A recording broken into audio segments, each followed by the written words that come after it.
सिंध मेमण इतिहाद Karachi division जो इजलास गुलिस्तान जोहर जे इलाइक़े ओताक होटल में मुनक़िद कयो वियो, जंहिंमें मरकज़ी उहिदेदारनि खे सिंध जी सूखड़ी अजरक ओढाया विया। इजलास में मरकज़ी क़यादत सरदार अयाज़ मेमण, अवैस गुल मेमण, हुसैन ओकाश मेमण, अज़ीज़ मेमण, इंजीनियर ज़मीर मेमण, हसन रज़ा मेमण, अयाज़ अली मेमण, अब्दुर्रहीम मेमण, ज़हीर अहमद मेमण, हकीम ग़ुलाम सरवर मेमण, शबीर अहमद मेमण, शमसुल हक़ मेमण, साजिदा मेमण, सुरैया मेमण, फयाज़ करीम मेमण, असदुल्ला मेमण, एडवोकेट मुश्ताक मेमण, अब्दुल हमीद मेमण ख़िताब कंदे चयो त मेमण बिरादरी जा माण्हू पढ़ियल लिखियल समझदार ताजिर आहिनि।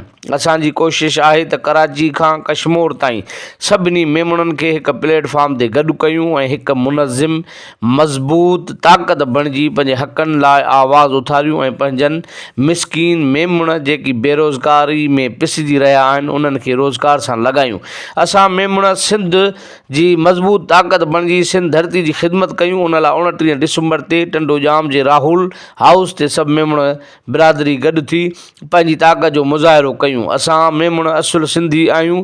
सिंध धरती जा ॼावा महिमान नवाज़ हूंदा आहिनि, मोहबत जा पालणहार सिंधी आहिनि। असां मेमण बिरादरी वचन था करियूं त पोइ ते पयल पंहिंजे सिंध धरती जे माण्हुनि जी ख़िदमत कंदासीं। सिंध में रहंदड़ कहिड़ी बि ज़ात सां तालुक़ रखंदड़ छो न हुजे, असां उनखे जीअ में जायूं ॾींदासीं, छो जो असां सिंध जे धरतीअ जा ॼावा असुल सिंधी आहियूं।